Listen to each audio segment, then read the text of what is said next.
Hello everybody and welcome back to the No Tilt World Championship Stage 3 West.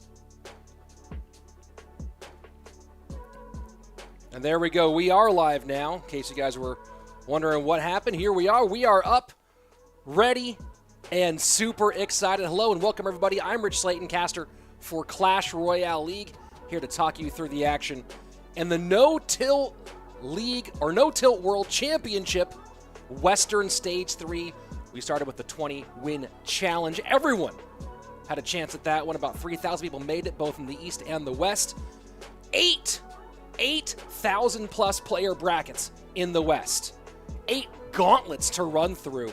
And we've now come to 8 champions here on the Western side.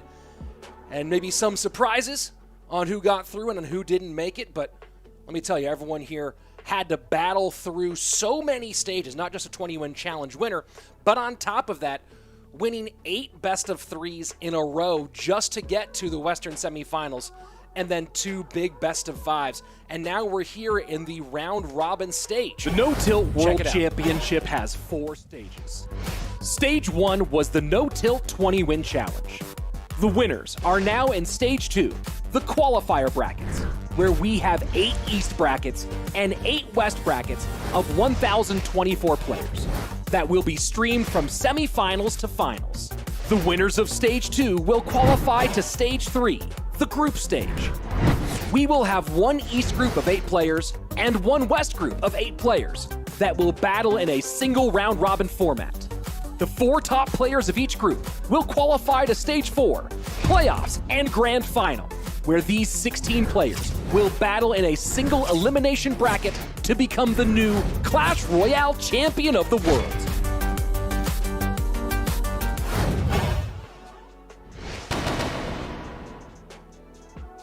And there you have it. That's what we're looking at, folks. The No Tilt World Championship Stage 3, from every single player who has Clash Royale on their phone and pressed play on that 20-win challenge, down to the top 8 in the West, top 8 in the East. Of course, East already happened this morning. My friend Enchantin casting that one in the wee hours of the morning, where it might be a little bit early for me here on the West Coast. And I'm here now for the Western side of it. And this is going to be multiple days of round-robin play. I'm really excited about it. We're going to see really who the best 4 are out of these top 8. There's no luck at this stage. It's how many wins can you get going through all of these top-tier players. We're going to separate the wheat from the chaff here, absolutely. But let me tell you one more time. Once we take a look at the actual lineups for today, you're going to see not much chaff. A whole lot of wheat. The cream has risen to the top here. Steven Stone asking, can I switch off slow mode in the chat? Guys, I have absolutely no control over what happens in the chat. CRL East, by the way, kicked off this morning. If you haven't started watching that yet, make sure you're checking that out as well. But right now, let's look at what we've done so far in the prize pool here for the No Tilt World Championship. All 16 of our winners at this stage have already earned $1,000. But now we're starting to get into the next chunk of change. The top 4 players from each side add $1,250 to that, make their total winnings $2,250. And then stage 4, ooh boy, that's when we start getting to the real money. Get to that number 1 position, $10,000 to the overall champion, which will mean on the end that that champion will have won nearly $15,000, $14,500. So, ooh boy, that's going to be exciting. Going to be a whole lot of cash on the line. You can see everyone here's won quite a bit, but at this stage, coming out in the top 4 more than doubles your money. And that's going to be absolutely huge for each one of these young competitors. $50,000, the total prize pool for this event. Thank you very much to Supercell for sponsoring another great Clash Royale competition.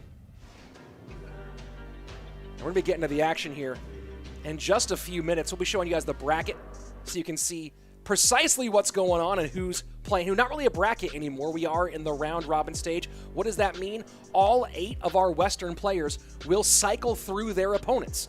So you will see every single matchup amongst this top 8. Here are the top 8 who did qualify for this stage in the tournament. And a lot of names you already know, especially if you're dug into the Clash Royale competitive scene. 2 CRL players on the western side, adrianpiedracr and airsurfercr getting through. But you see a lot of very active players from the semi-pro scene. A big opportunity here for them to add a huge accolade, maybe get eyed for a potential CRL contract. Mini-Minter, Vitor, Boss, Wolfsdoktor, Schwarzen, and Star Wars. All 6 of these guys, very talented with various levels of experience, whether it be in CCS, No Tilt League. A lot of opportunities here for these players, some from the Orange Crown League as well. Of course, we know Schwarzen and Wolfsdoktor, part of that Existence team that won CCS. Starting things off, though, taking a look at Star Wars, and that achievements part should not be empty for Star Wars.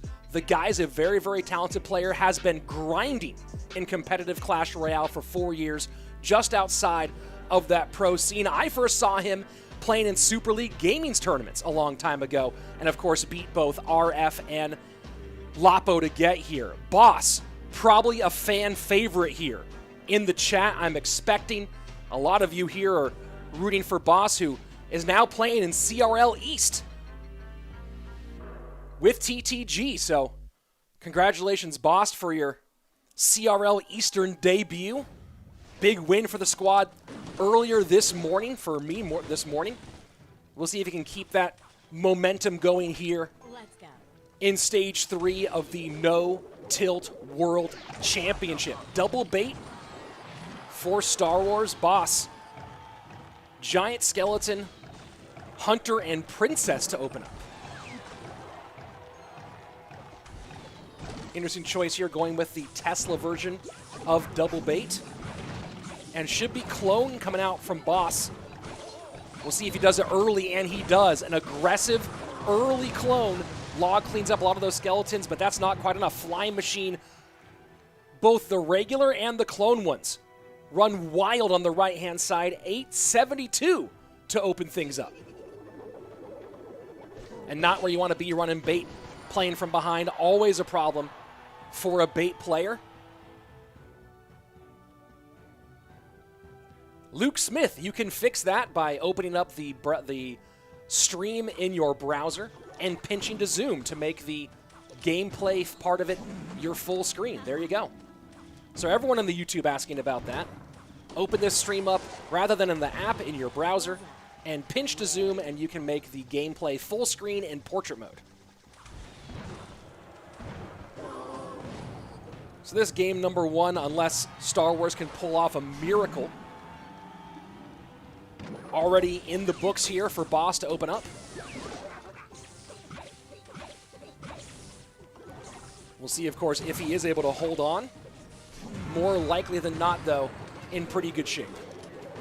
Hunter high to defend against the skeleton barrel. No log and cycle, so that's going to be a decent chunk of change on the left-hand side.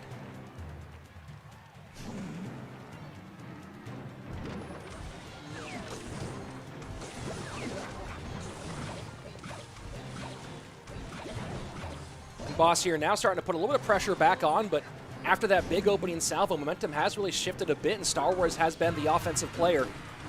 He's really only going to get 1, maybe 2 more chances, though, here in double to put damage on that left-hand tower, so we'll see if Star Wars is able to get any of this back. Yeah, Miss Clo definitely not going to help out here. No misses on that side. And unless a barrel goes crazy on the left-hand lane, which is not really going to do, that's it. GG, well played. Big opening push from Boss secures game number 1 in this best of 5.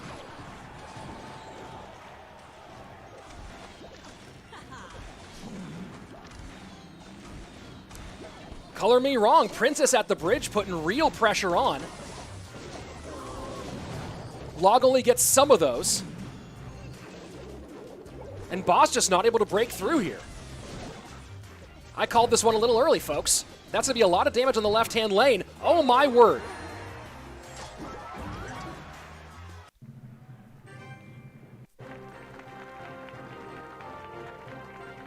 Star Wars fights back. Looked like Boss had it completely locked down. And the Trovo chat calling La Mufa.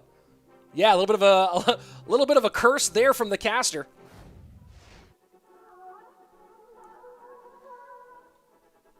And win for Star Wars in game 1.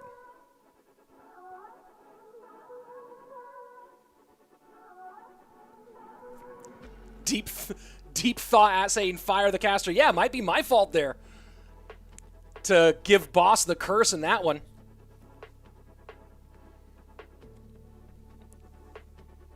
Looked like he had it locked down pretty well, but Star Wars able to battle back. No small spell for Boss does make that defense challenging.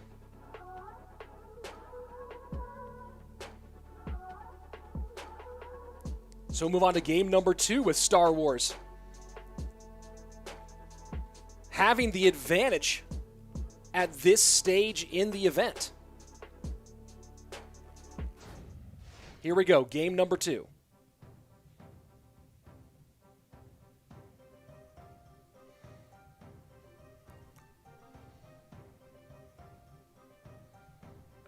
Yeah, guys, that was a pretty bad call on my part. I'll tell you exactly what happened. I saw the countdown at the end of regulation time, and for some reason my brain was like, oh, there's already a tower down. So I'll cop to that one.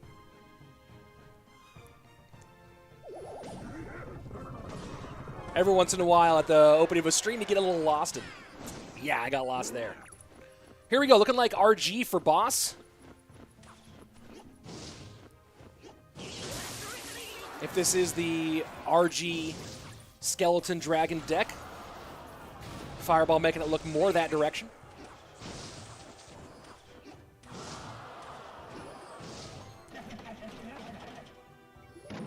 Steven Stone saying I jinked Boss. Yeah, I might have jinxed him. Well, that's what happens when you think a tower's down and it's not.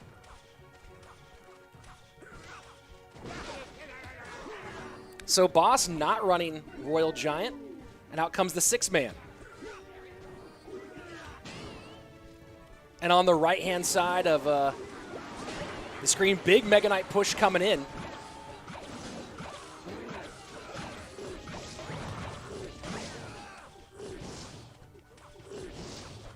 Advantage early for Star Wars.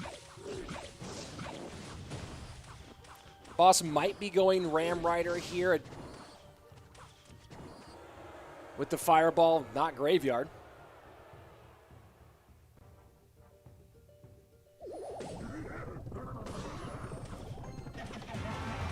First minute away, and Boss Barb Hut's up one more time. I see some people in the Trovo chat saying that other players are calling other streamers have been calling the Royal Recruits the 6-man. It's caught on.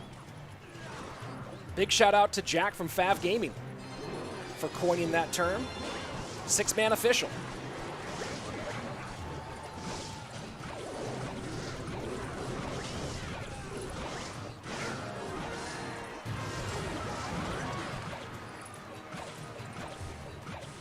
And Chugga, no, this is not a lose you or out stage. This stage is the round robin stage of the No Tilt World Championship. So these players will be playing all the way through their round robin for about a week.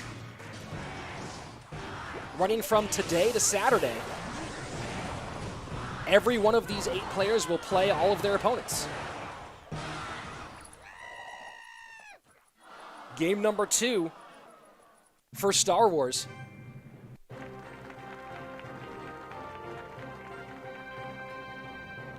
All 8 players from the Western region will be playing today, folks.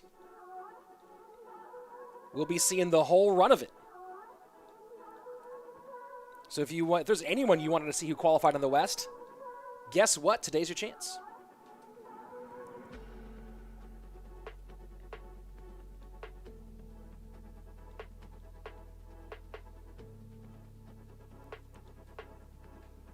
Stage 4, which these players are trying to qualify for, will be the elimination stage.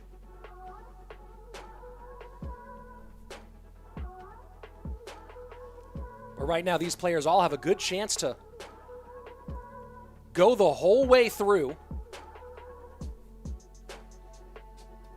and and try to take a good shot at making that top 4 from their region, the top 8 overall. The first time the East and West will mix will be that next stage.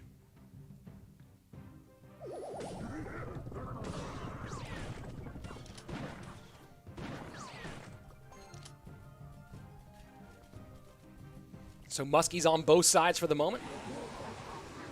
Looking like Muskie GY for Boss, potentially.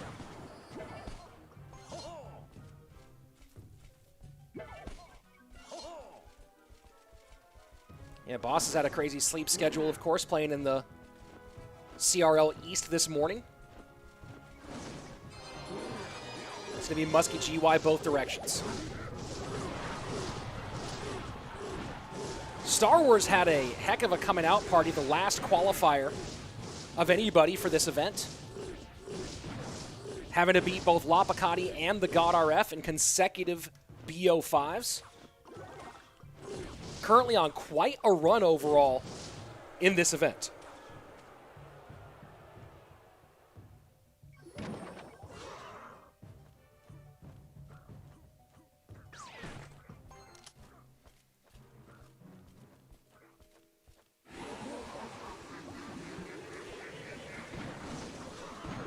Star Wars has been pretty darn good for a long time, though. People have been sleeping on Star Wars, and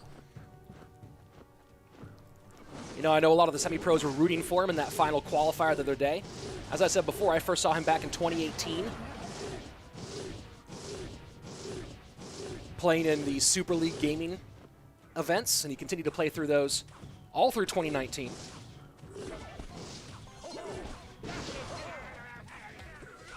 And a high 7K personal best as well.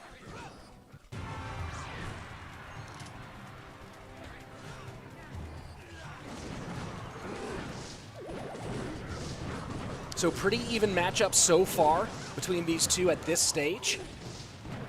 No one's gotten that big, significant damage. We'll see if Star Wars can make it a clean sweep against the Barb Hut.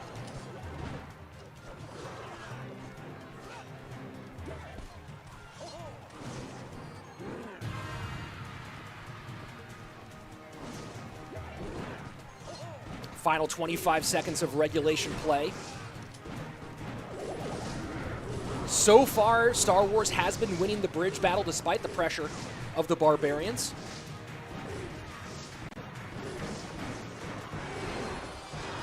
And now Graveyard in, healthy Baby Dragon. First one tanks and then the delivery comes out. You don't see delivery a lot these days after the reduction, after the loss of the knockback. But you see it come out here and kind of save the day for a minute. 1563 left-hand side, and now it's Boss's turn. Put a little poison pressure in that left-hand lane.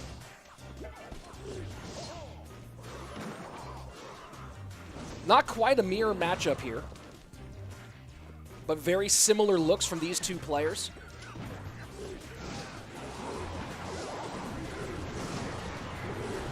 This is less of an outplay situation and more of a don't make a mistake situation. Star Wars plays clean. He should have this win. But one mistake against Graveyard, that's GG well played, so we'll see. He was stone cold. And the pressure against Lapo and RF.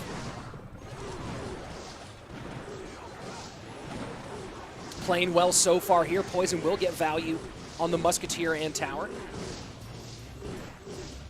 Final minute, triple elixir time. Boss starting to build up a good presence at the bridge. Momentum starting to swing his way.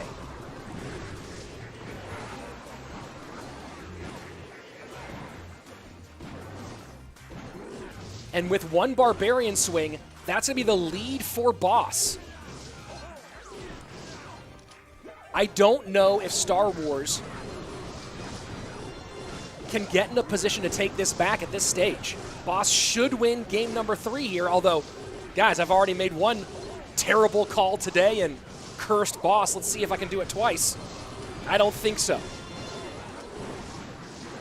Poison down defensively. Boss going to extend this one to game number 4. Not quite enough of a lead for Star Wars in single elixir. And oh my gosh, Poison in. Oh, I did it again. Did I do it again? Oh my gosh! I almost cursed Boss twice! Holds on by 55 HP. Holds on by 55 HP.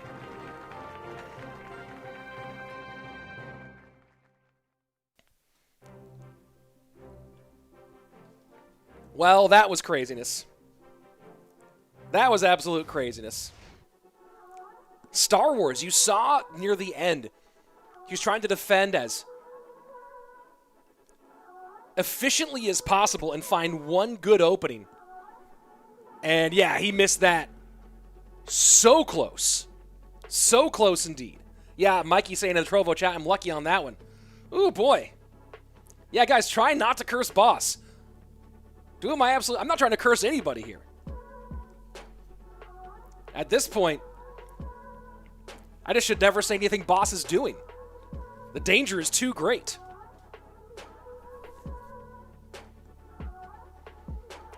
Too great of a danger there. Boss did have the advantage here in triple with the Barb Hut. Able to hold on.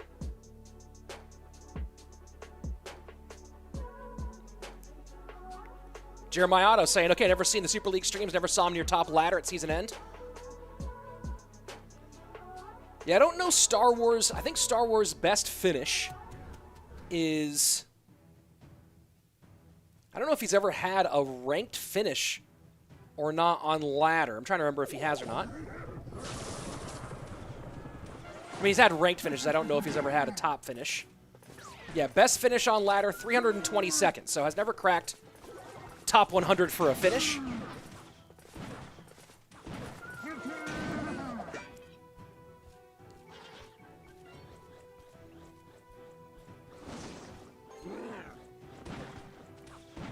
But has been grinding competitively, and you're seeing the results here.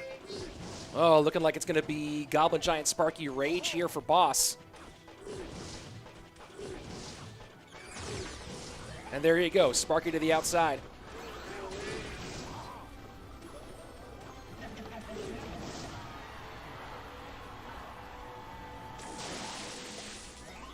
It feels like the only reason you haven't seen Elixir Golem is because Battle Healer is banned.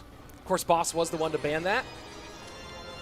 And GY played at the bridge to just trap the Sparky.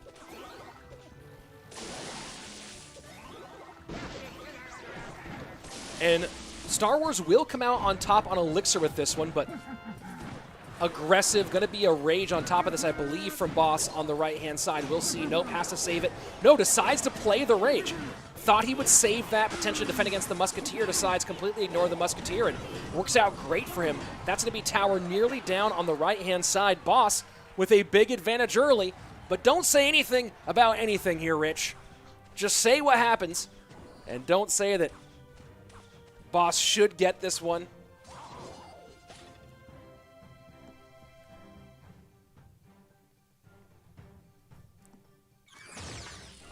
And Sparky's up to the right-hand side one more time.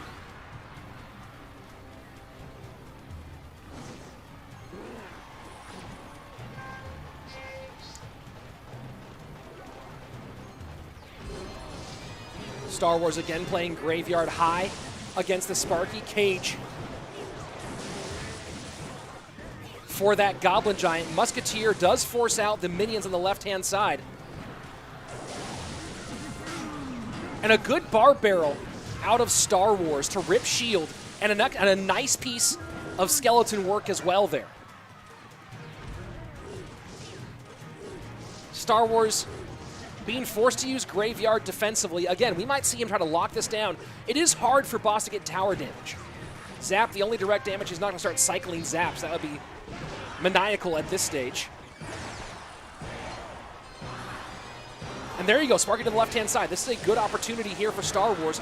Does he pull the trigger on the poison to get the minions off? And he does. A good last-second cage to hold on against the Rage push. But the Mini P.E.K.K.A. and the Dark Prince take it. We're going to game number 5. Unable to really get the offense started at all was Star Wars. Really only got one shot at it. took his shot, maybe took it a little bit early there. And immediately, Dark Prince, Mini P.E.K.K.A, Rage, Boss pushes the opposite lane, takes tower. So here we are, game number 5. Will Star Wars clutch up, or will Boss reverse sweep? A tight one here. In our opening match of today's round robin. Guys, we're not even done here. Next up, we'll have Vitor, the Portuguese player, up against adrianpiedracr. Then 2 Germans back-to-back. Wolfsdoktor against airsurfercr and Mini Minter versus Schwarzen. And of course, every day they're going to be doing this full round robin, mixing up the matchups.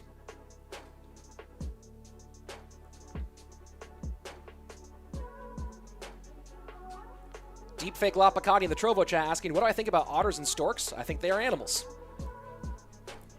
I'm not jinxing anything, guys. I'm going to come out on camera for this one. I'm not jinxing a darned thing. I'll say this. One of these 2 players will win the next game. That's it. One of them will either clutch up after losing 2 games. The other one will potentially sweep. Reverse sweep. That's it. I'm not doing anything else. Completely lost track in game number 1. Cursed Boss, and he has done everything he can to fight against the curse that I levied on him completely accidentally, with no desire of my own. This isn't like when I cast Thunderstruck's matches in a Scottish accent to give him the extra power.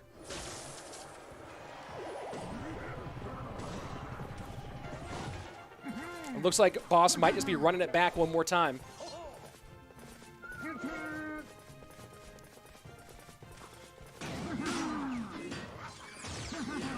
And there we go. Boss going with the same thing. And Star Wars looking like he might be going GY again. If this is your first time seeing Star Wars, guys, the kid can play. He's got skills. And this has been a great opportunity for him to shine. And Boss just piling on. Absolutely piling on. High skellies to help with the Mini P.E.K.K.A and the Sparky. But that Mini P.E.K.K.A raged up. They're going to cause a lot of problems. That zaps in. Sparky going to shoot. Oh, boy.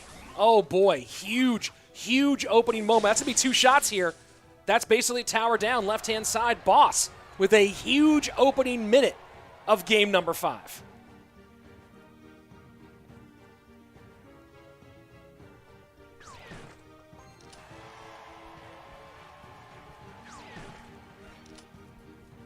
Star Wars here in a rough spot.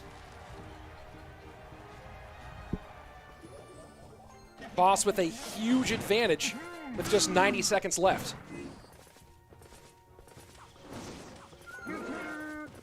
At this point, it feels like the only thing Star Wars can do is put a denial of service attack on Boss's internet provider. No-Till World Championship, Clash Royale, and RichSlaton do not endorse denial of service attacks. There's your disclaimer. This Sparky will not turn into anything. Musketeer with the counterplay. One more zap will finish off that left-hand tower. Star Wars setting up. And Graveyard is getting tanked for with a solid poison in. Will it be enough? Musketeer, can she slide on through with the Graveyard taking for it? Nope. Mini P.E.K.K.A high. Going to be one more chance for Star Wars to get this one back, but more likely than not, Boss has won his first matchup of this stage 3.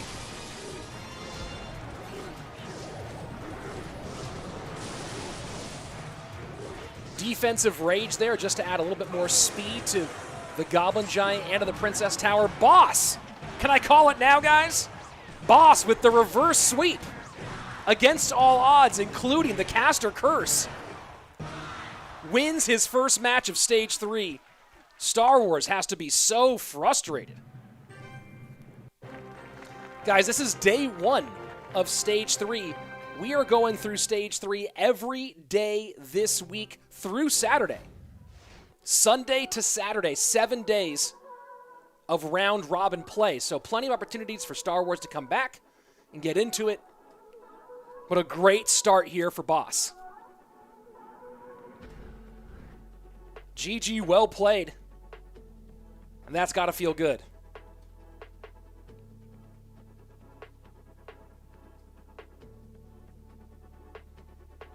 Jeffrey Lee saying, who's better, Mini Minter or Boss? Well, Jeffrey Lee, we might find out here. How about that? How about that one? Animal's asking, what do I want to improve my setup? Better background and a better camera. Better camera might be the next big step. GG's to Boss. What a day. What a day for the young American. His CRL debut in East. Team picks up a win. And then making it here with the reverse sweep. Huge comeback.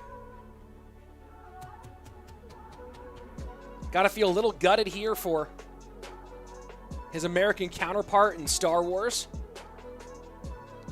But as they say, them's the breaks, folks.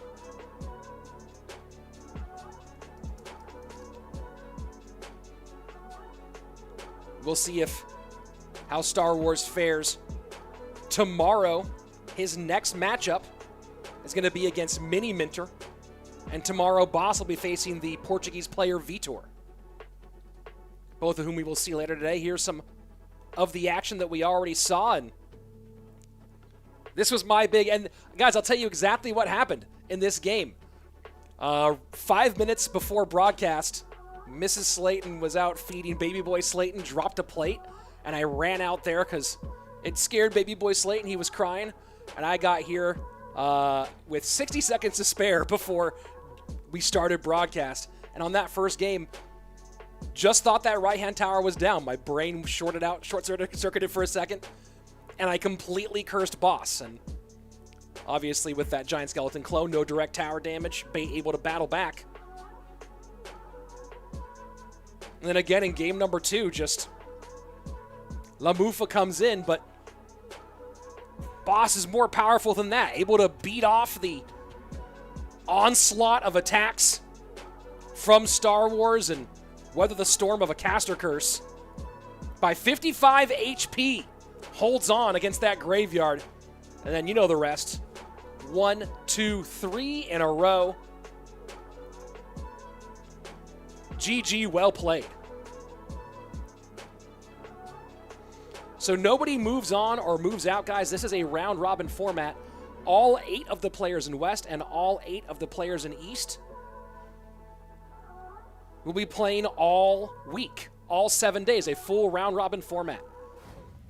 So you will see Boss against the remaining 6 players in this stage. You will see Star Wars against the remaining 6 other players in this stage. It's a full-on round-robin, so here you go, taking a look at the current standings, and you see this is a standings format. So each player will play 7 matches. Of course, win-loss record is the first most important stat. Head-to-head, I believe, will be the second tiebreaker. I have to confirm that. And then, of course, your plus-minus on games won lost. So right now, Boss out with an advantage. Coming up next, going to be another good one here. Vitor, the Portuguese player, up against adrianpiedracr. You can see Vitor with some OCL experience. And, of course, Pelon Army probably going crazy over on the YouTube chat in Spanish. On Espanol, one of the most popular players in the entire Latin American Clash Royale scene. A very experienced competitive player. 4 seasons now in CRL West. Spent 3 of them with Complexity. And now here with Chivas Esports, home country squad.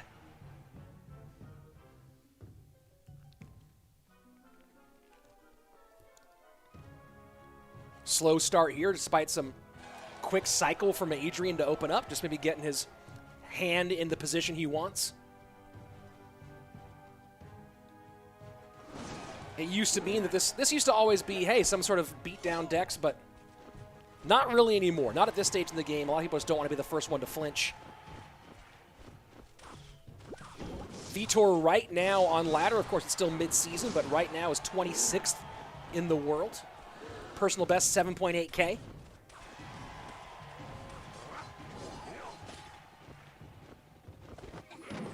And of course, a lot of competitive experience himself in the No-Till League, in Orange Crown League, and of course representing Portugal both in the World Royale League and No-Tilt Worlds.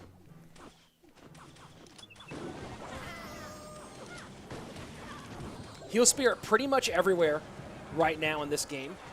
Might be the next card to get on the nerf chopping block, we'll see. Steven Stone asking in the YouTube chat, what changes would I make in Chivas, or you think it's good? I don't know, I think Chivas just had a rough season. They need to shore up their 2v2 a little bit. They were great during the No-Till League Special Edition. I know Chivas has some changes planned, so we'll see what kind of changes they do have in store for the Western season starting this fall. Here you go, Graveyard down for Adrian. What a strange deck out of Vitor. No win condition. Just a play, defense, overwhelm, cannon cart, bandit cycle.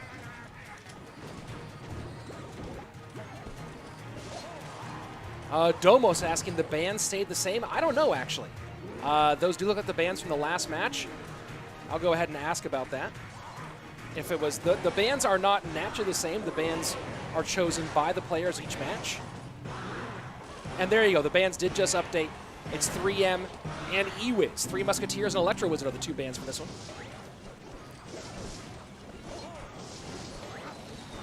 Deepfake saying that Richard and Uri are both out of CRL. A little surprised to see what happened with Uri. One of the top 1v1 players in 2019 for CRL West. Got moved into 2v2 for Cream Real Betis. And of course, did not have as good a performance there as he did in his 1v1.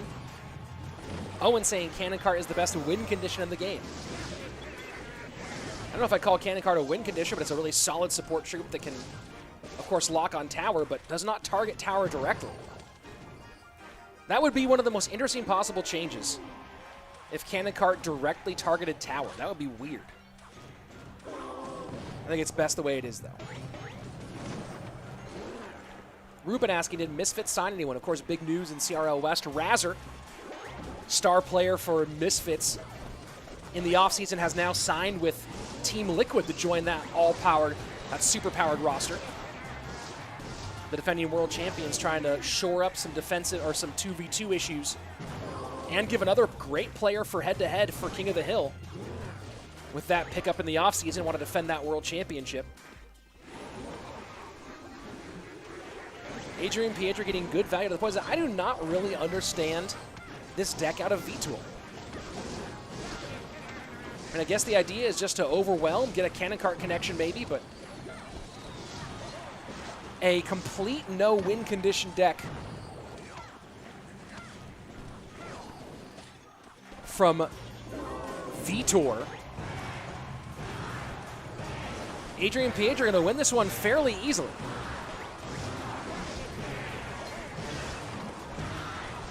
Vitor's deck was played in CRL East, says user. I was not watching this morning. I was asleep. Didn't work out here, though. Hurricane asking, do they choose each other's bans or their own? Hurricane, the bans are global, which means any card that's banned is banned for both players. So adrianpiedracr chose to ban eWiz. Neither player can play it. Vitor banning Musketeer. Neither player can play it.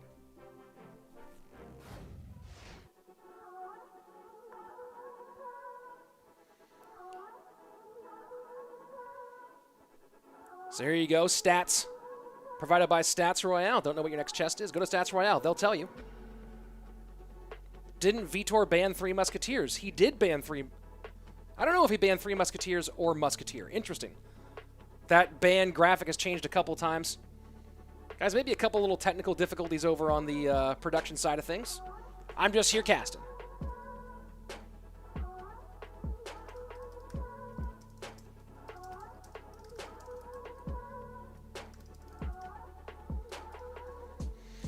Game number 1 in the books for adrianpiedracr. Yeah, someone in chat asking, is this a draft? Vitor doing some crazy stuff today. Link saying banning Muskie takes a lot of cycle decks off the board. That's true. including taking 6 Loon, the Royal Recruits balloon deck, off the board.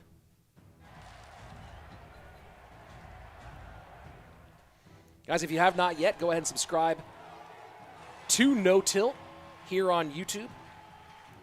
There are 8 days in a row of the No Tilt World Championship, including both East and West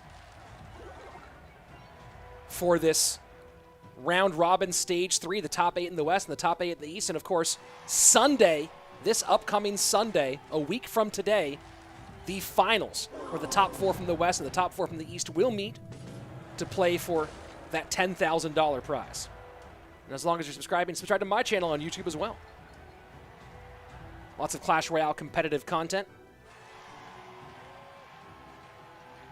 And of course, I'll be doing a big giveaway to a subscriber during the No Tilt World Championship final day on Sunday. More on that later.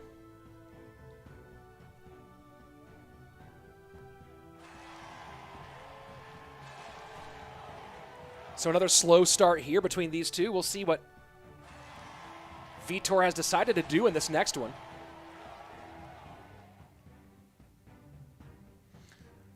Been bouncing around teams in the semi-pro scene over the course of the last year.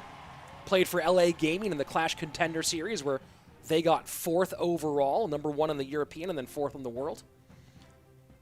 Then after the No Tilt Worlds run for Portugal, who were one of my sleeper picks, ended up making the top 8 in the Orange Crown League, joined the Tenerife Titans, where they got number 1 in OCL in the first season, and then just finished the No Tilt League first season with S2V Esports. Disappointing outing for S2V in that one.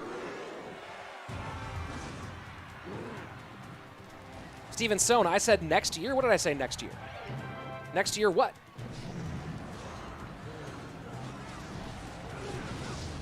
And there you go, Royal Giant for adrianpiedracr. We'll see if this Lava Loon can break through, stacking right now. And a zap does retarget the Princess Tower, and it is enough for a balloon connection. Royal Giant shreds that left-hand side, but Vitor just putting the hurt. Balloon will connect again, and that's going to be it. adrianpiedracr needs to go RG and RG aggressively, but that's not going to be enough.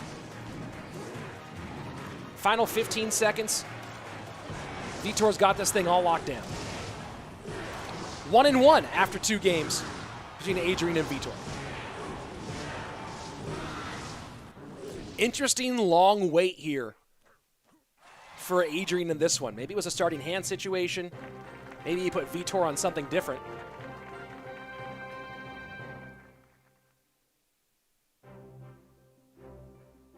But very, very interesting choice to wait that long out of adrianpiedracr.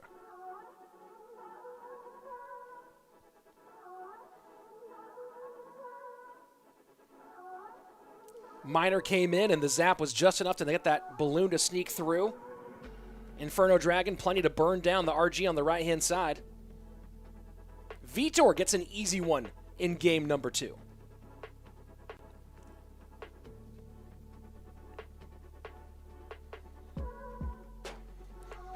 Cranster asking, do you think a triple draft would be fun in CR West fall season? Nope, I do not like triple draft for competitive. Especially because you can't actually watch the draft process, but even then, not a big fan of triple draft in competitive. More of a fan of just straight up Clash Royale content. Steven Stone, you said you're giving away the box next year. Like just now I said that? Or I said it earlier? Giving away the box on a No Tilt stream for the No Tilt World Championship, and it's official now. Going to be giving that away on Championship Day. I might do it the day before. No, I'll do it on Championship Day. Yeah, Showbeat saying Rich hates draft. I don't think it's a good competitive mode. And by the way, what am I giving away, guys? I'm giving away one of these bad boys right here to one of my YouTube subscribers. Go ahead and subscribe to my YouTube channel, and I'll be giving that away during the No Tilt World Championship Finals a week from today. Here we go. Game number 3, all tied up. And yes, to update you guys, Boss did reverse sweep against Star Wars. to take the first match of the day. And you'll see some updates as we go throughout these 4 matches.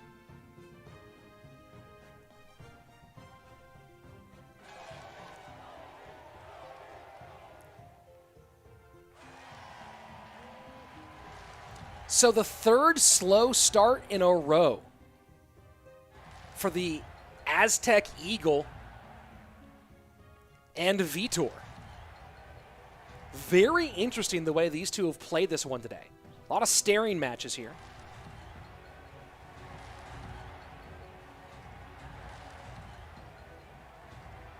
Douglas Brown saying, hey, no tilt, love the content. Douglas Brown, then throw a subscribe in there. Yadav asking, can we still order items from the Supercell shop? Yadav, there is no more Supercell shop. The only way to get those items is through giveaways and things like that. Or I guess eBay. Or pretty much giveaways. So if you want to get some of those cool items, hit that sub link. Well, guys, 3 matches in a row where we kind of stare at each other for this first 2 minutes. And let me tell you something, this is riveting. If there's one thing I do enjoy, it's watching a clock tick down and elixir leak.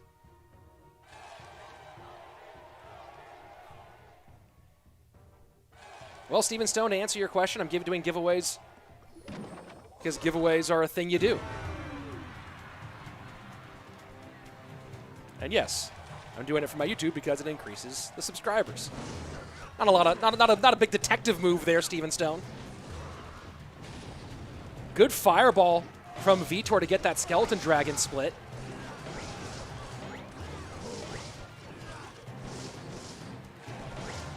So 6-man on both sides.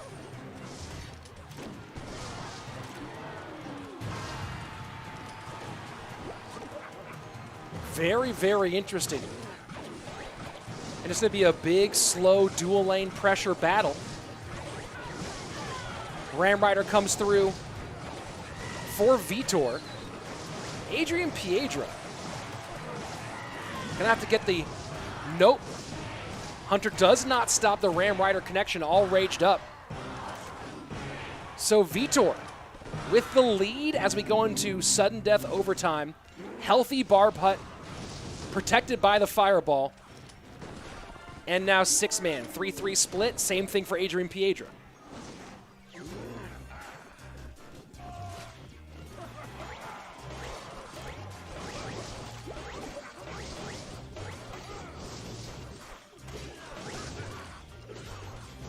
Dart Goblin left-hand lane, setting down some defense.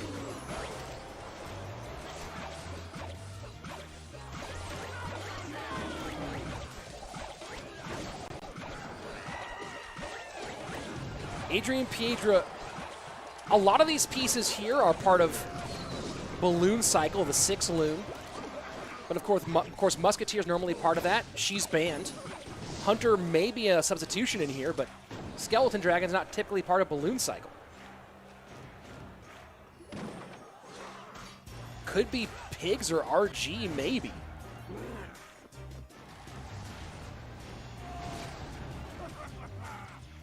Deepfake Lapakani saying, I guess Skeleton Dragon plays Goblin Gang in this one.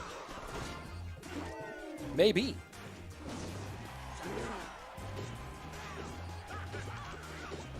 Vitor just has this whole thing locked down. There has been no chance. And look at the way he's just setting up with archers and Dart Goblin behind the recruits over and over again. Just absolute lane cloggage. Adrian needs to do something here to try to get back in this one. I don't know if he can do anything, though. The way that those ranged troops are being protected by the Royal recruits has just created a complete barrier that adrianpiedracr had no way to break through. Absolutely no way.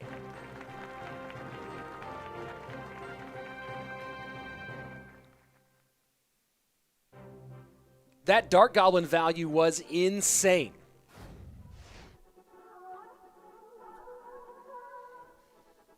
So it was Balloon. It was a different variation of 6 loon out of adrianpiedracr.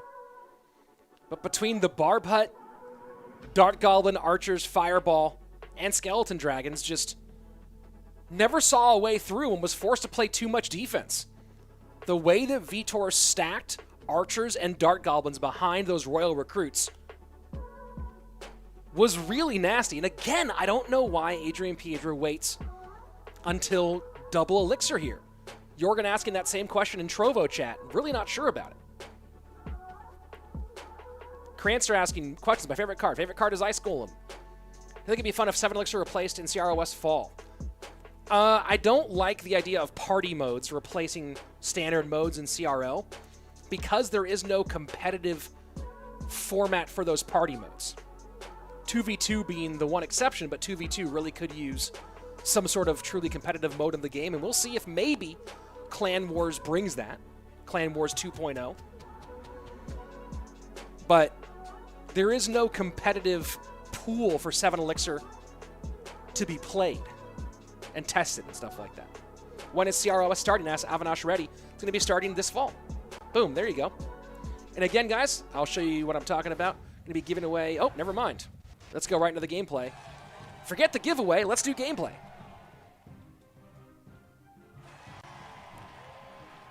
So Vitor now with the advantage. Yeah, Alan in the YouTube chat saying there's no way he could have used Balloon. He realized that. Yeah. Ram Rider on top of that. That deck just hard countered Balloon. Absolutely hard countered Balloon. No way, really, for Adrian to win in that one. Good selection so far on decks today by Vitor, other than whatever that first one was. Man, Adrian better be playing something heavy. The 4th game in a row where it's just a staring contest and has not worked out well for Adrian now 2 times in a row. Vitor with match point.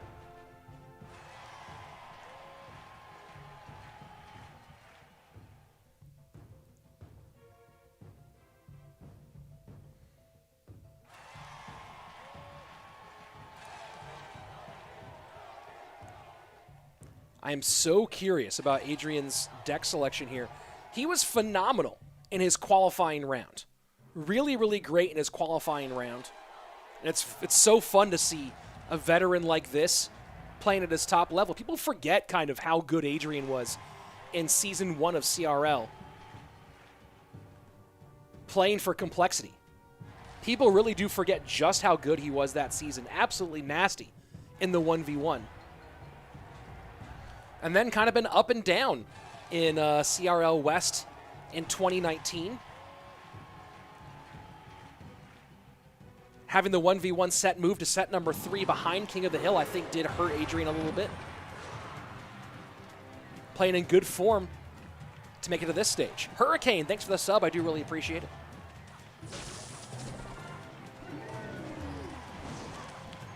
And guys, if you want to see any of your favorite players, they're all playing again tomorrow. So Boss and Star Wars will both be appearing tomorrow, not playing each other again.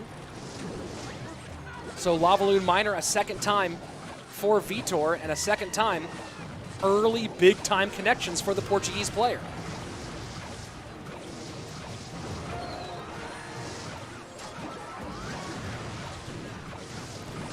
Godspeed asking if Adrian's a one-trick. Absolutely not.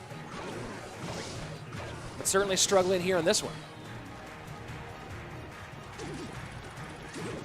That's going to be GG, well played. Did I just curse Vitor? No, I didn't. Vitor drops game number 1, then goes 1, 2, 3. And all Adrian can do is throw out some crying skeletons. Vitor got through his first task easily here.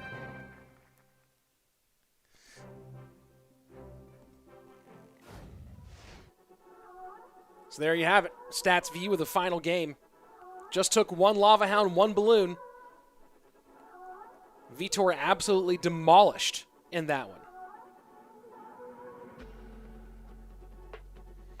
Cranster asking, what time does East groups and West groups play in Eastern Standard Time? East is typically, I think, at 5 a.m. Pacific, which would be 8 a.m. your time. And, of course, West starts at 12 p.m. Pacific, which is 3 p.m. your time. Thank you, David. Happy to help out and try to make this as entertaining as possible. And Adarsh, thank you very much for spreading the word. Do appreciate it. Vitor winning his Game 1 matchup. Big victory here for the Portuguese player. I said it during the No-Tilt Worlds, that I thought that people were sleeping too much on Portugal. I called them as a sleeper pick overall for No-Tilt Worlds, and they made the top 8. And a big part of that was the play of Vitor.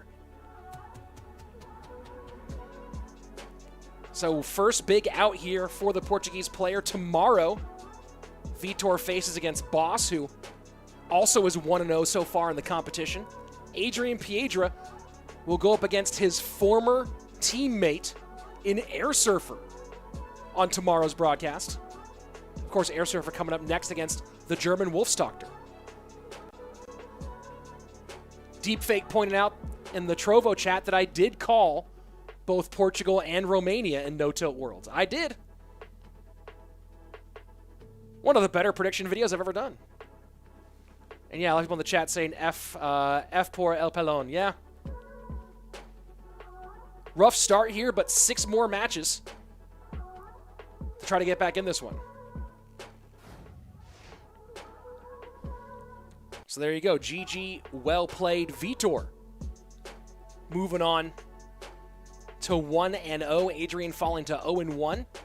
And of course, game differential will be +2 for Vitor, -2 for Adrian. We'll have a scoreboard there up for you in just a minute, so you can see all those different results.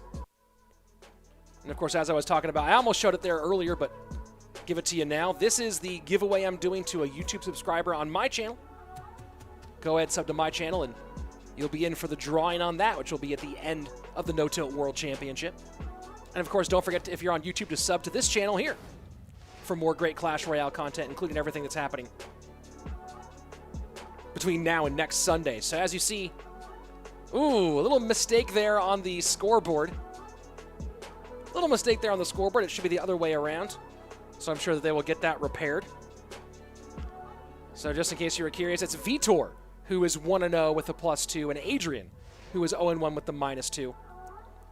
But now moving on to our next matchup. Matchup number 3 on the day.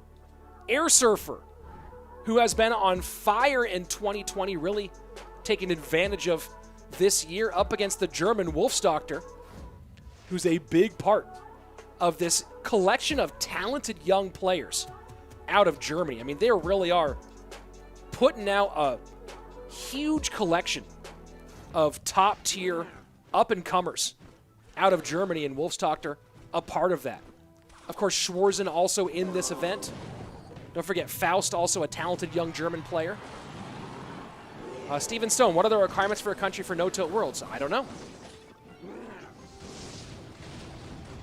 And yeah, again, it was not Adrian who won, it was Vitor, and airsurfer running Expo.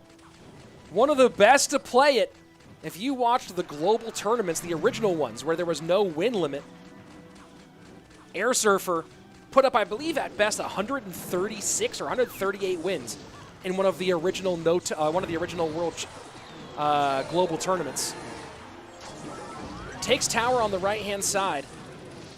Can he hold on here on the left?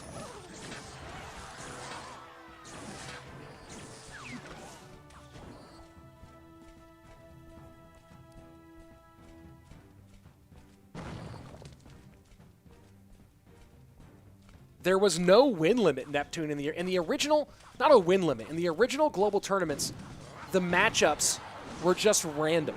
So you could stack up as many wins as you possibly could with getting those 5 losses. They changed the matchmaking after the first few. After airsurfer put up these 100-plus win performances, they were like, "This, we can't have people grinding this hard for this." So they changed it so that it matched up based on similar wins. And now people top out typically in the 30s. Not a win limit, guys. I misspoke there. Kiss asking, when will my Inside the Playviz be coming back? I'm not sure. Those are a lot of work. And not sure I have the schedule for it. We'll see if they make a comeback or not.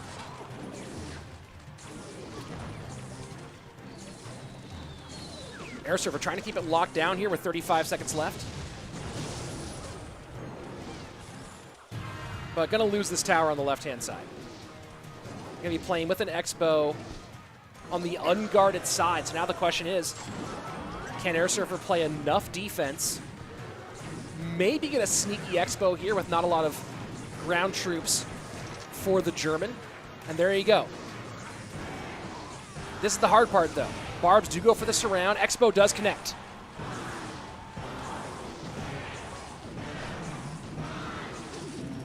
There are a lot of guys to watch to learn how to play X-Bow. Airsurfer is most certainly one of them. One of the best to do it. Although going to possibly lose a tower here, though. Fireball comes in. Balloon will get one shot.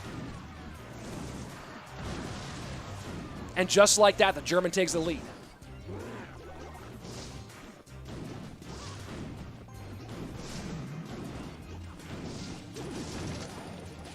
Miner into the right-hand side to the back.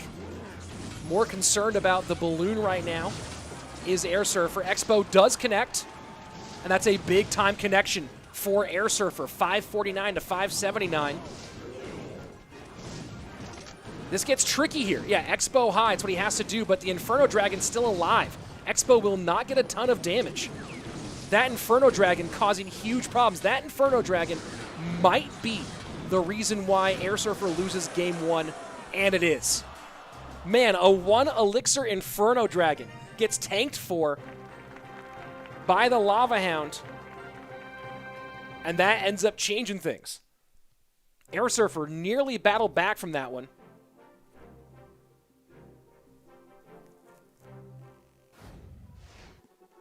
GG, well played for Wolfsdoctor. Johan asking, why is Boss +1 while Victor is +2? Johan, that is game differential. So Boss won his match 3-2. Vitor won his match 3-1. So Vitor, while they are both 1-0 in matches, Vitor does have a +2 game differential.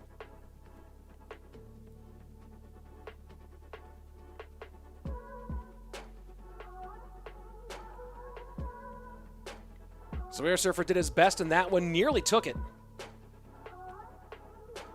Nearly stole that one, but that Inferno Dragon. If that Inferno Dragon doesn't get on the X-Bow there, if that Inferno Dragon goes down, that's a win for airsurfer, and a great win for airsurfer.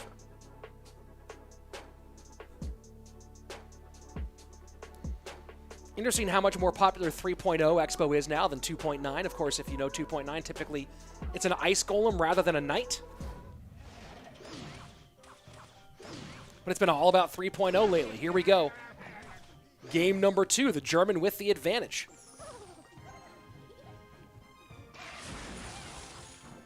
Wolfsdoctor is another player who has been making a name for himself in non-CRL competitions. Was part of that Existence squad that won the that won the Clash Contender Series. The big semi-pro competition organized by Matt Rutledge. A mostly German squad took #1 in that one. And then, of course, has been with S2V Esports for both the Orange Crown League and No Tilt League.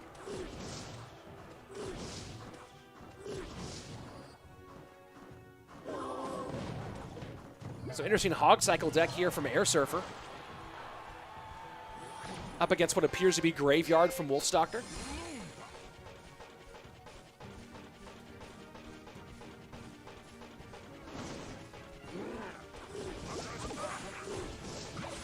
Hog Triple Spell is the most popular Hog deck in competitive play right now. Obviously not Hog Triple Spell here. Interesting Hog Cycle variant instead. You don't see much Hog Dark Goblin right now.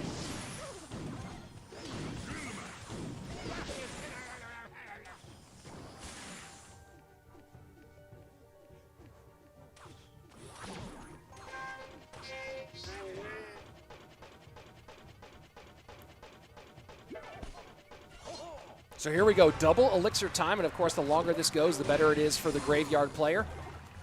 NATO and Cage, of course, both great in this Hog matchup.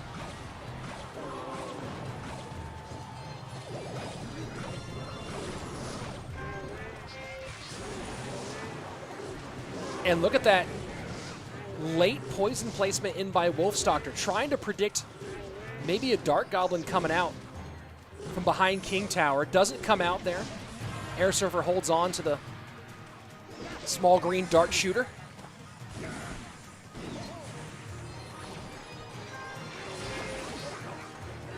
And there we go. This time Dark Goblin comes out low. And Poison comes out same spot from wich, but not prediction this time. Still going to be some good damage here for the German in game number 2. Final 10 seconds. We're going on a sudden death overtime.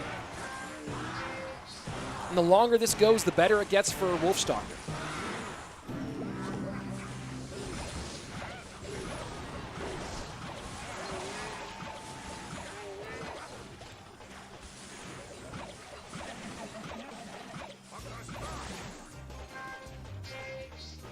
What an interesting hog cycle deck out of Airsurfer. Dark Goblin instead of a Musketeer. And then essentially Mini P.E.K.K.A for Cannon.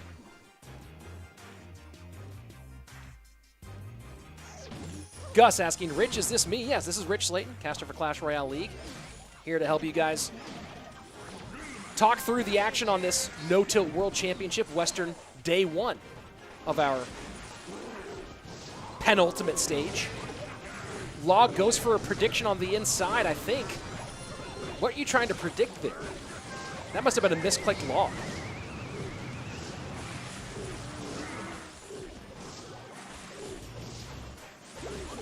And good graveyard connection left-hand side. wich extending the lead and now loading up Ice Wiz in the back. Top 4 from this event will move on, from this stage will move on to the finals. This is the first of 7 days. Poison on the Dark Goblin one more time, and just a rough situation all around here for Airsurfer. 2 tough games back-to-back. And there you have it. wich going to take game number 2 and match point. GG, well played.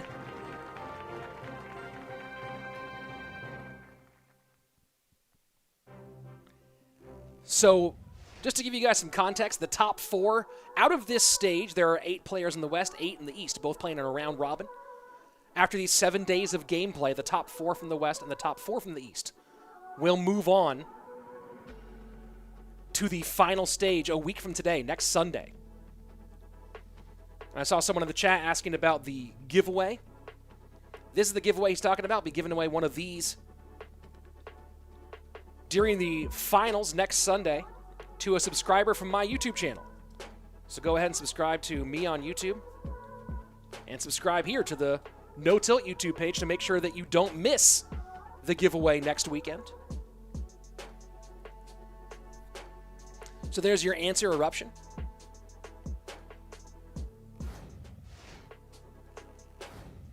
Here we go, game number 3. wich with a chance at a big sweep here over Airsurfer.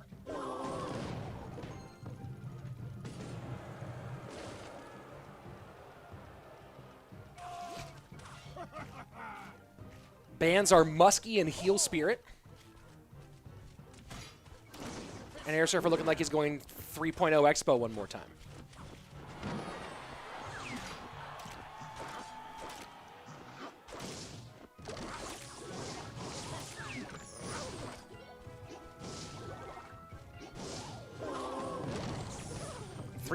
Expo for Airsurfer, and maybe RG here for wich, going with the Ice Spirit rather than the Heal Spirit, since Heal Spirit is banned.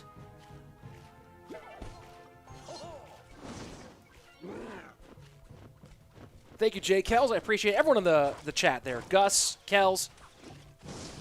I do appreciate the compliments. Thank you very much. Glad you're enjoying the show. I'm just enjoying getting to cast these great games.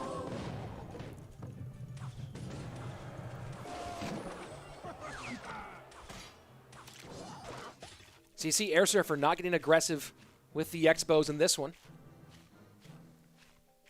Feels like he is probably up against RG and knows that first Expo at the bridge means Royal Giant right in its face.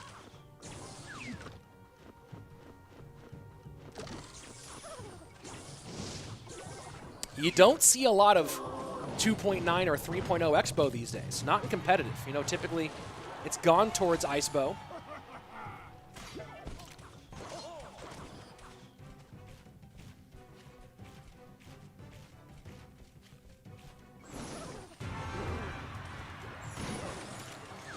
airsurfer just starting to get ready maybe for some Tesla stack and Tesla cycle.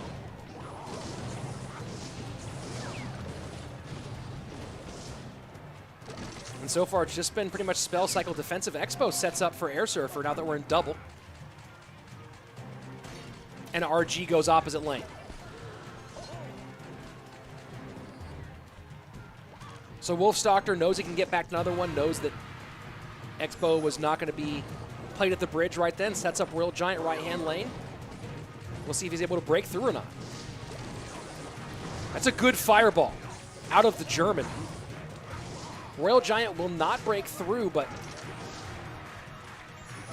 it feels like Wolfstalker got the better of that exchange. Tesla should be available after this Expo goes down. Might not need it, though. Great fireballs again from Wolfstalker.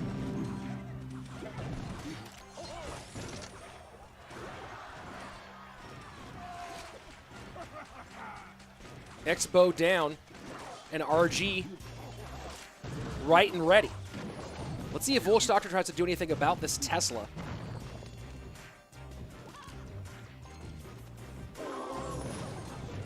I'm assuming that Hunter is that last card for the German. Has not been a factor in here yet. And now airsurfer starting to build a city. Let's see if he can do that in triple elixir. Start stacking Teslas, stacking Expos. If he's going to win game number 3, that's how it's going to happen.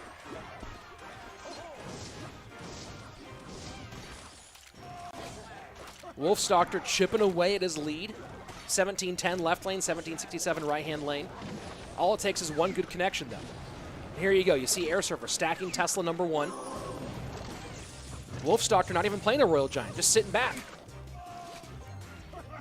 Just going to wait for that Expo at the bridge and get a Royal Giant right on it. Not going to give up an opportunity. Wolfstalker playing very, very patient here.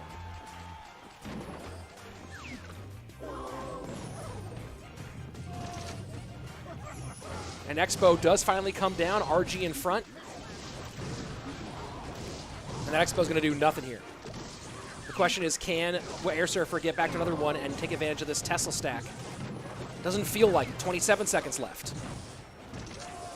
Huge, huge deficit here for the American. Fireball should clean this up pretty easily. And that's it. GG, well played. Wolfstalker coming out with a huge 1-2-3 sweep to open up stage 3.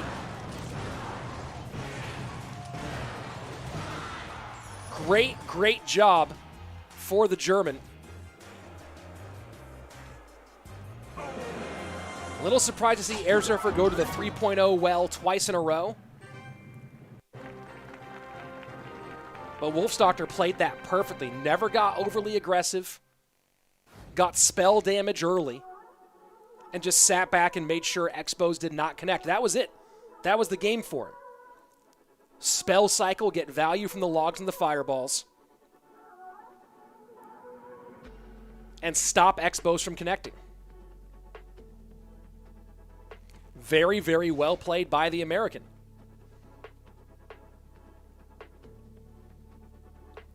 So third match of the day goes fairly quickly here, folks. We opened up with Boss reverse sweeping Star Wars on a full 5. Vitor 3-1 over Adrian. And Wolfstalker 3 over airsurfer. So if the trend continues, either Mini Minter or Schwarzen will win match number 4 today without playing all the games. One of them, I guess, would not show up. That's the only way to keep that trend going. And that is our final match of the day, Mini Minter versus Schwarzen, which will be up next. Tomorrow, airsurfer faces adrianpiedracr. Both of those two looking for their first win. And Wolfstalker will go up against his countryman Schwarzen, who we'll see here in just a few moments.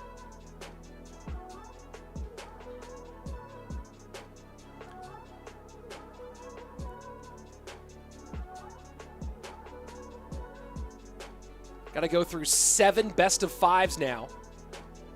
You know, there's been a lot of talk about the stage 2 of this event and how is so many best-of-3s, matchup, was it random, was it fair, etc., etc. But look at the level we're getting out of the players here in stage 3. You know, a single best-of-3, who knows what could happen? You could probably beat anybody in a best-of-3 on chance, right? Give you a 20% chance at least. But you have to win 8 best-of-3s in a row and then 2 best-of-5s. Might even be 9 best-of-3s in a row. To get to this point, to get all the way here, insanely hard. Yeah, it has to. Yeah, there's a mixture of matchup and advantage here and there, but also you got to be good to get through that many BO3s and those BO5s to get to this stage. Of the 32 players who qualified, who made it to the semifinals in the West, 15 of those were from CRL. And then we ended up here with this chunk, and look at these players, man. I've been casting competitive Clash Royale a lot, both in the semi-pro and pro scene, obviously, and every single name here has had an impressive run over the last 18 months. Wolfsdoctor currently in the lead, 1-0 with a 3-0 finish today. Here we go, moving on to our 4th and final match of the day. In just a minute, I guess. It's still saying that adrianpiedracr won. Yeah, I'm not in charge of the graphics. Someone else is. But yes, that should be switched. Vitor did win and adrianpiedracr did lose. And now here they are. They're fixing it now. Boom, there you go. Vitor should be a +2, not a +3. Adrian should be -2, not -3, but you guys get it. It'll get sorted out.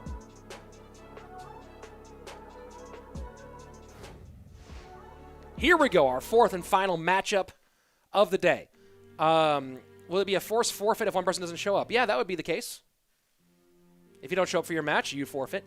Jackson, can I explain the +3, +2, +1? That is your game differential.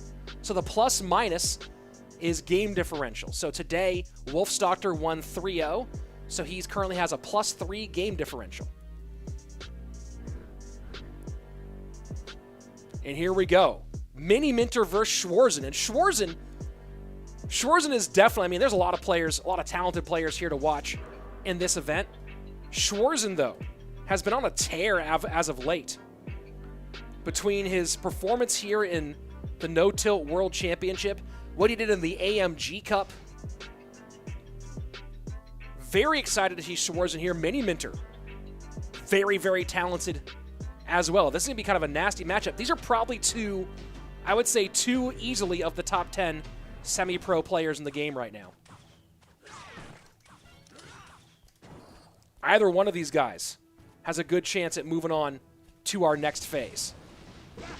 Schwarzen, the German player, 8.2K personal best.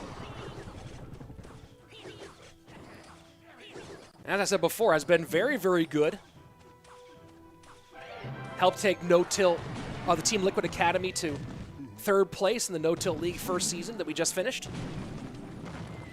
Part of that same Existence roster that got #1 in the Clash Contender Series. Mini Minter with an easy King Tower activation here against Skeleton Barrel. So very interesting mortar bait deck out of Schwarzen. Mini Minter with kind of an old school, or I guess last season, look at RG.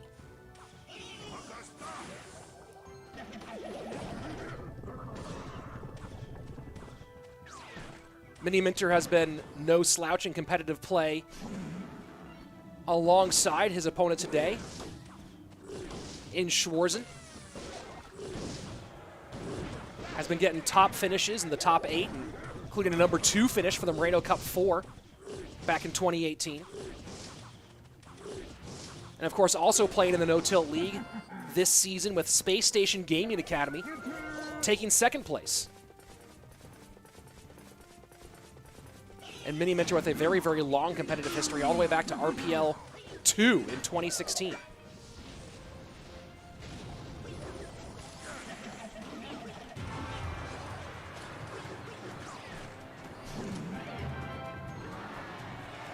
RG in the back for Mini Minter. Mini Minter has been competing a lot in my personal tournaments on my channel. It's become almost a running joke that I basically am just giving Mini Minter money at these stages. Has not been in a while, but I believe the 4-time winner of my $100 opens. If you want to compete yourself, by the way, there you go in the chat. RG connects on the left-hand side for Mini. About to open up a pretty big advantage here. Bar Barrel takes care of the Skelly Barrel on the right-hand side. Viper saying this is a popular mortar deck now. I have not seen this mortar deck being played in competitive. Have not seen it in AMG Cup, have not seen it in No Tilt. Must be popular on Grand Challenges right now.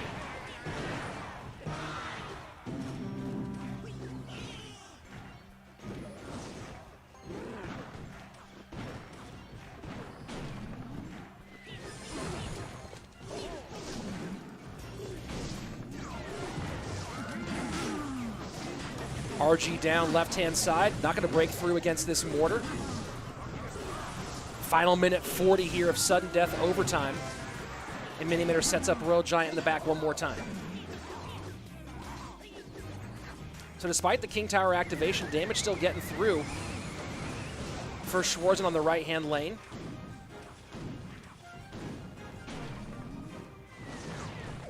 Solid understanding there by Mini Minter to make sure no damage comes through there. That's just having run that multiple times. 1183 now down with some more tornado damage. 1135 to 1510 as we go into triple elixir.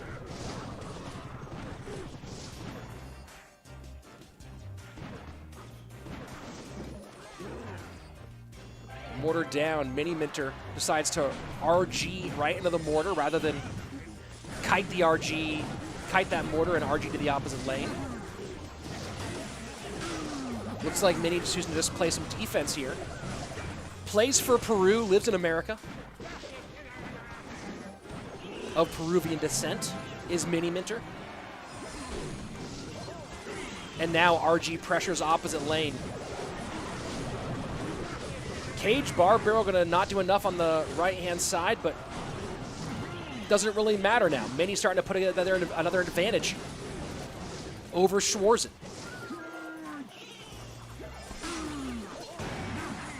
Final 10 seconds. That's going to be a GG well played. No way for Schwarzen to get on tower fast enough at this stage.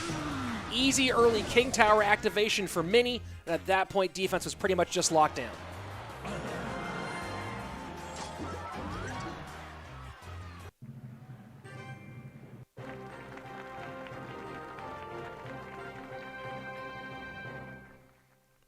So here we go. Mini Minter with a Game 1 win. And like I said before, he's having a pretty good year overall.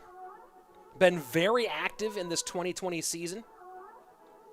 Both of these guys had, between Schwarzen and Mini Minter. Both been stepping up, and a big part of that is the increased amount of offerings for semi-pro players over the course of this last year.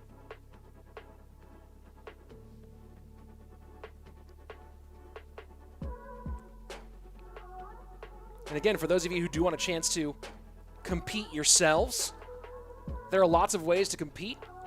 One of them is on my weekly 100. Next one coming up on Wednesday. Go ahead and take that link to register. Wait, am I right? Is it on Wednesday? Yes, it is on Wednesday. Wednesday the 19th.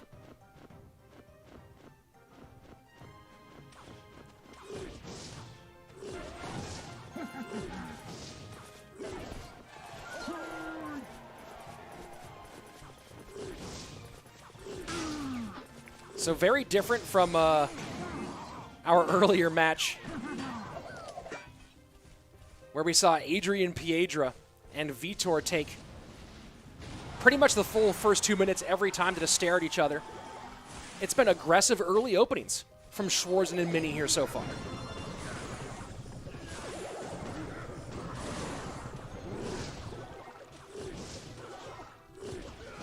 Graveyard in for Schwarzen. And it's Mini Minter again playing Royal Giant. And again, not the most popular Royal Giant deck. It's been RG Fisherman Hunter as the #1 Royal Giant deck. In fact, if you go into the app and take a look at the rankings right now, I've been trying to check pretty consistently because everyone's talking about it. It seems like the top 5 decks have been that Royal Giant deck, pretty consistent. The Royal Giant Fisherman Hunter Heal Spirit deck. A lot of the players in the top 10 playing it. Right now it's the #3 deck for Framcito, #4 deck for Bancito. It's the #6 deck right now. The EUIS version versus the Skeleton Dragons version. This Royal Giant deck not being super popular.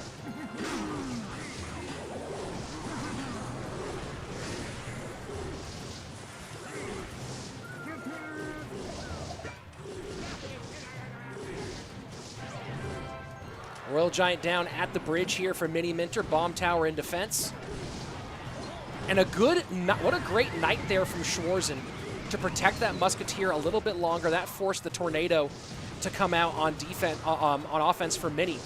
And that knight is going to give Schwarzen a 1 elixir advantage, which, as we go on, going to be very, very important. You saw the Fireball come in. Mini Minter was trying to get that Baby Dragon to get it off the board. Nice knight there.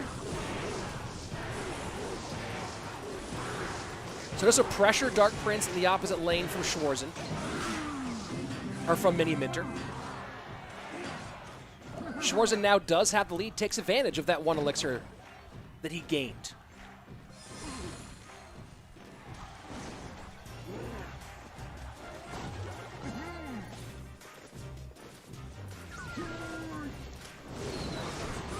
Fireball to get rid of that. Bomb Tower, second Bomb Tower does not get down in time for the RG, but does for the Dark Prince. Final 90 seconds. And these RGs just keep on coming. Schwarzen does not have the right tools in cycle. You're going to take 2 shots, I believe, from the Royal Giant. And does. Mini Minter pressuring so aggressively.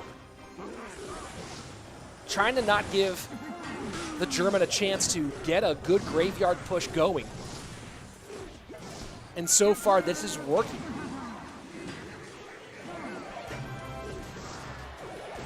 Mini sets up in the back, triple elixir time, final minute. And now Schwarzen trying to pressure with these graveyards. Ice Wiz, Baby Dragon, and Dark Prince. A lot of poison value inside that tower. Good choice there from the German to take it. Fireball trying to make some room for the Royal Giant. Not going to work this time. 988 to 927. That was a lot of troops dropped right in that poison range. We'll see if that comes back to bite Mini in these final 30 seconds. Certainly feels like it. Fireball takes the Musketeer out of play. 2 low health Baby Dragons go across right now. Advantage to Mini Minter. RG at the top. Schwarzen's going to be forced to spend a Bomb Tower to defend against it. Does take the lead with the graveyard. Poison down as well. This should be enough for Schwarzen to take game #2, and it will. We're all tied up. Very, very well played by the German.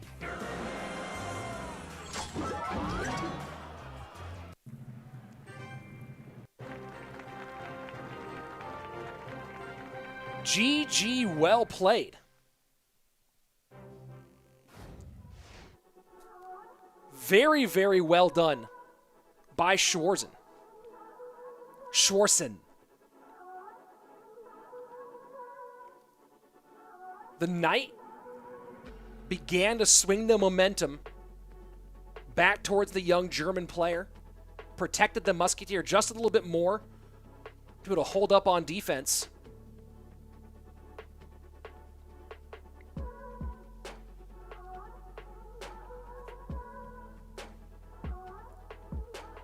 And then after that, just sharp play there. It really felt like Mini had that one locked down in game 2. Here we go, game 3 all tied up.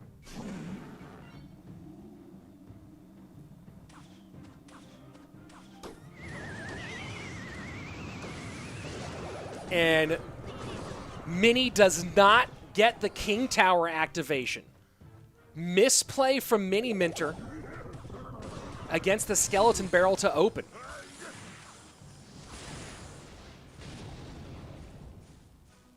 And Schwarzen now putting the pressure on a little bit. 1917 to the right-hand lane.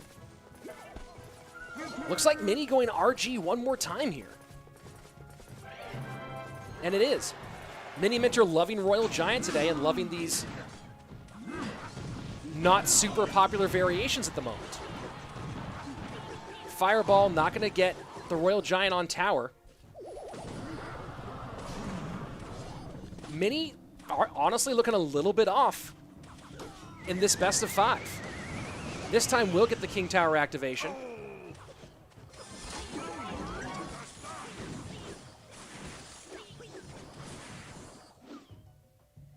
Schwarzen with the early lead with this Mortar Skeleton Barrel deck.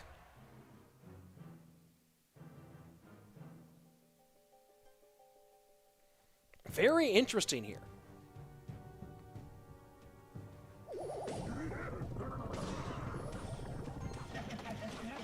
So things slow down a bit after kind of a fast-paced opening minute and a half. It is Schwarzen with the lead. Damage in both lanes. 18-18, of course, on the right-hand side, the one to keep an eye on.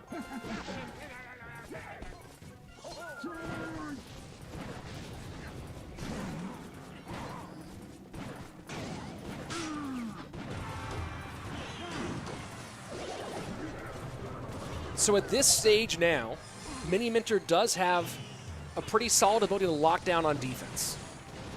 The question is really going to be is how does Schwarzen choose to play this one on his defensive side of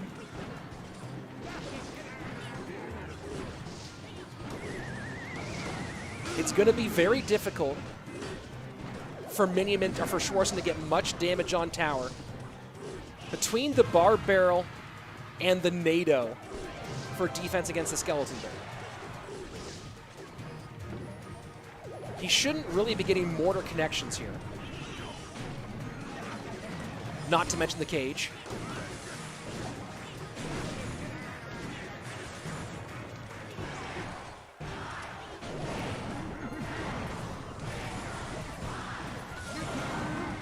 Fireball in, and again, Musketeer not going to go anywhere. So again, Royal Giant not getting on tower right-hand side.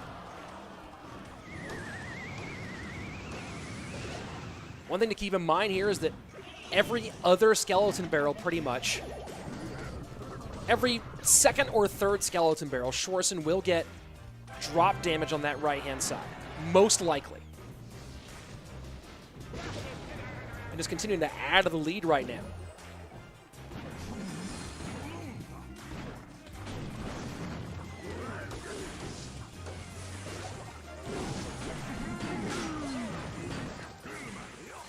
So while Mini Minter won the first edition of this matchup, and this is looking like it's pretty much the same matchup. I don't know if the RG was the exact same deck. I think it was.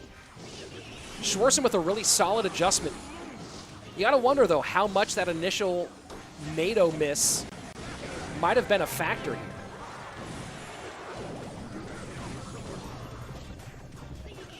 Royal Giant right-hand side, and with triple Elixir here, Mini Minter could break through. He might go back around.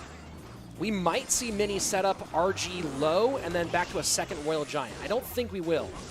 I think he'll go RG aggressive, especially with that defensive mortar being played low. Royal Giant will get through, but Baby Dragon in front. Fireball goes to the Muskie, not to the mortar. NATO misses the Musketeer. The NATO work from Mini Minter just a bit off here. 1270 to 1235. Technically, Mini Minter does have the spell cycle advantage with the NATO if necessary, but NATO will not make up that 35 damage deficit, I believe. And with that barb hit, that should be the game for Schwarzen. Good adjustments here in Game 3 after playing this one once before. Schwarzen going to hold on and win Game 3 and have match point. Man, this kid's good.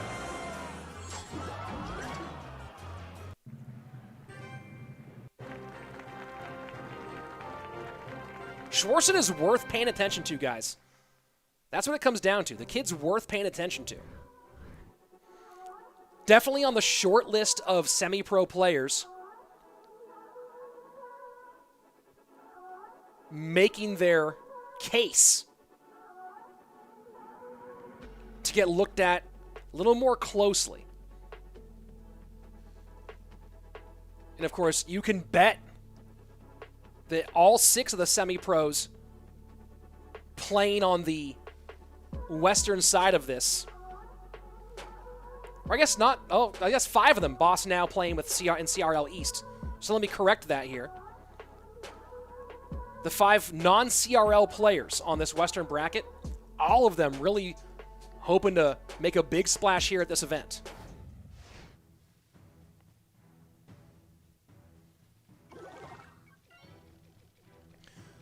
Schwarzen now with match point. Has a game to give.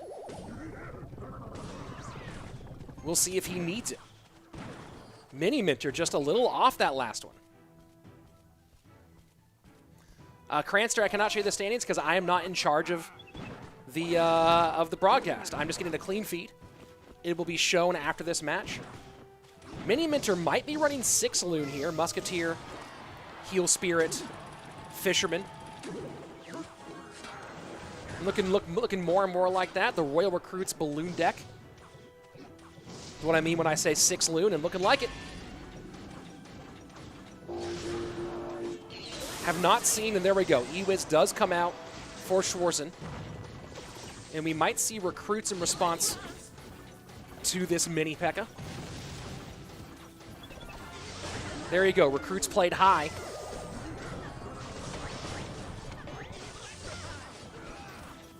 And that's going to be a lot getting through on the right-hand side. That's going to be tower down right-hand side. Oh, boy. The Barb Barrel came through, ripped off those shields. And between the Ewiz, Bandit, and Big Mama P.E.K.K.A. just brutalized those recruits. And I'm not going to call this one yet, folks, because I made that mistake before today, but ooh boy, Mini Minter with a bit of an uphill climb here.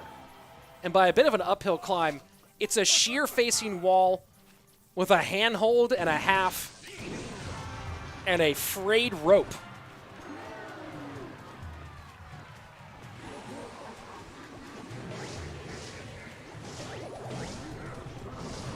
And just a little pressure Barb Barrel there, forces the Heal Spirit out. Miner goes into the back.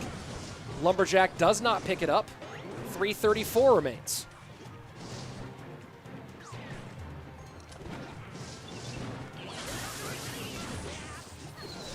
And it's just so hard for Mini to do anything at this stage with all the troops that have already broken into the second level.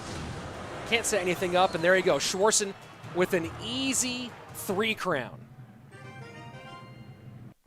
Schwarzen with an easy 3 crown. And GG, well played. Schwarzen, man. I'm telling you right now, if you have not been watching him in 2020, you're making a mistake. You got to look at what this guy's been doing. Great performance in the AMG Cup that we just finished. And, of course, has been phenomenal here in the No Tilt World Championship. Took number 2 at DreamHack last summer in 2019.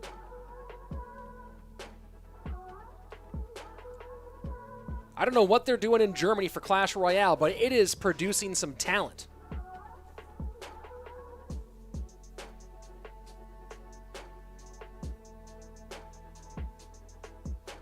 So here's a little bit of the action we already saw.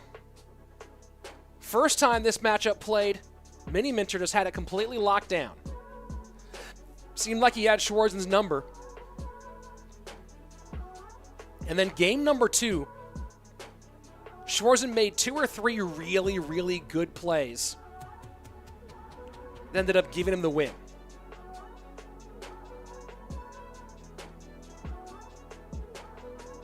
And this felt like a big momentum swing. Not really sure what happened with Mini after this one, because in game number 3, a couple of big mistakes. A couple of really big mistakes. Some NATOs, some other misplays, and Schwarzen takes match point, and at that point, matter of time.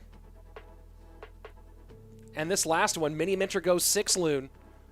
And we're missing the more important part of the match. We're seeing the end here. But it was the Royal Recruits defense played high against the P.E.K.K.A. And you understand why, trying to get all that Ewiz Bandit Mama P.E.K.K.A. away from his Princess Tower and keep it up there high. But what it did was it made the Recruits susceptible to the Barb Barrel. Barb Barrel comes through, rips off all those shields. Bye-bye Recruits. Bye-bye Tower. So the high play of the Royal Recruits, I wish we could see that replay, man. Unfortunately, I'm not tapped into the replay booth. But yeah, those high Recruits might have been the beginning of the end there. Let's take a look at the standings now at the end of day 1. Wolfstocker, Vitor, Schwarzen, and Boss all taking wins today. Big-time wins for those 4. Star Wars, Adrian, Mini Minter, and Airsurfer all have to regroup for tomorrow's matchups. I don't know if they're going to show you guys a graphic of tomorrow's matchups, so let me tell you what's happening tomorrow. 12 p.m. West, 3 p.m. East, 9 p.m. Central European Summertime. The 2 Germans, both undefeated, Wolfstocker and Schwarzen, will face off first. After that, Mini Minter and Star Wars, 2 American semi-pros, both looking for their first win in this next stage. Then a battle of the only 2 CRL West players in this stage. adrianpiedracr versus airsurfer. Well, I guess, don't forget Jupiter King's playing over in the East, so 3 CRL West players in here. And then the final matchup tomorrow, another matchup of 1-0 of undefeated players.